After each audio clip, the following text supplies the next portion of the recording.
intervention as a pathway for American energy dominance. We are going to have our very large US oil companies go in, spend billions of dollars, fix the badly broken infrastructure, and start making money for the country, he said. This declaration, however, collides with a stark economic reality. The global oil market is oversupplied, prices linger below $60 a barrel, and long-term demand is uncertain due to the rise of electric vehicles. For the first time in a century, Venezuela, home to the world's largest proven oil reserves, is no longer a guaranteed magnet for major investment. This ambition also ignores a painful history. Between 2004 and 2007, under then-President Hugo Chavez, the Venezuelan government forcefully renegotiated contracts with international firms. The aftermath saw ExxonMobil and ConocoPhillips exit the country and win massive arbitration claims, over $10 billion for ConocoPhillips and over $1 billion for ExxonMobil, which remain largely unpaid. Chevron, which stayed, today produces about a quarter of Venezuela's diminished output. This legacy of seized assets and broken contracts hangs over any new potential deal. #1. A giant in decline. Venezuela's oil story is one of spectacular rise and precipitous fall. A founding member of OPEC, it was once a global production powerhouse, pumping over 3 million barrels a day just a few decades ago. Its proven reserves are the largest on the planet. Today, due to years of mismanagement, underinvestment, and US sanctions, its output has collapsed to roughly 1 million barrels daily, a mere 1% of global supply. For context, the United States currently produces about 13 million barrels per day. The oil itself presents unique challenges.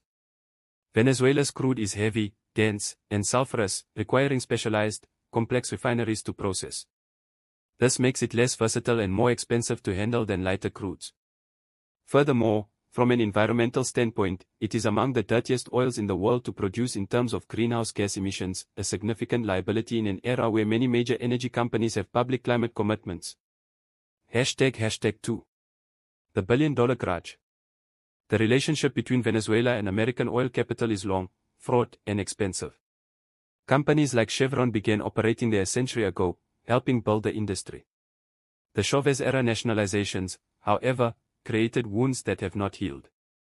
The outstanding arbitration awards to ExxonMobil and ConocoPhillips represent a formidable financial and legal barrier. Industry analysts suggest that for a company like ConocoPhillips, returning might be seen as a chance to recoup some of the billions owed by working new deals. The industry categorizes Venezuela as a brownfield, a known geological territory, which reduces exploration risk. However, the corporate memory of expropriation is fresh.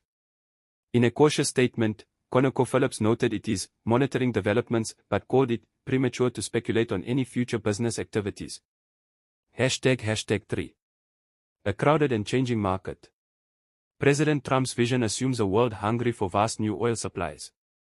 The current market tells a different story. Analysts point to a worldwide glut of oil, making massive new investments in high-cost, difficult-to-extract crude a risky financial proposition. The energy transition is also a key factor. European oil companies with net zero pledges may find Venezuela's carbon-intensive oil particularly unattractive, potentially limiting the field to a smaller pool of international investors less constrained by climate goals. The regional dynamics have also shifted. Guyana, Venezuela's neighbor, has emerged as one of the world's most attractive new oil frontiers.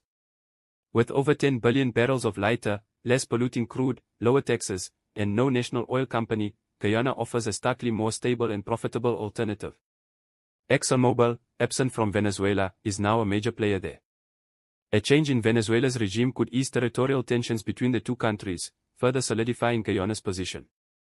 #4. The stability question. The most significant hurdle may be politics, not geology or economics. Energy experts uniformly stress that political and legal stability is non-negotiable for long-term energy investments that require billions in upfront capital. No one's going to start investing on the ground in a place where there's no legal contract and viable permission to operate, said Gerald Capps, an energy consultant. History offers a sobering parallel. Following the US invasion of Iraq, it took nearly 2 decades to revitalize its oil industry, and issues of corruption and mismanagement persist. While some analyses suggest Venezuela's production could increase relatively quickly with better management and investment, a full recovery of the sector is a multi-decade project contingent on a lasting and legitimate political settlement. Without clarity on who holds sustainable authority, companies will remain hesitant. #5. The geopolitical and human cost. Beyond boardroom calculations, the plan raises profound geopolitical and human rights questions. Trump's comments openly tie military intervention to the control of natural resources, echoing a long and troubled history of U.S. interventions in Latin America that have often failed to deliver stability or prosperity. The operation to capture Maduro, justified in part by this oil agenda, risks being perceived as a resource grab rather than a democratic restoration, potentially undermining regional support and fueling internal discord. For the Venezuelan people, the promise is that oil wealth will start making money for the country. Yet the past 20 years have shown that vast reserves are no guarantee of public benefit when institutions are weak.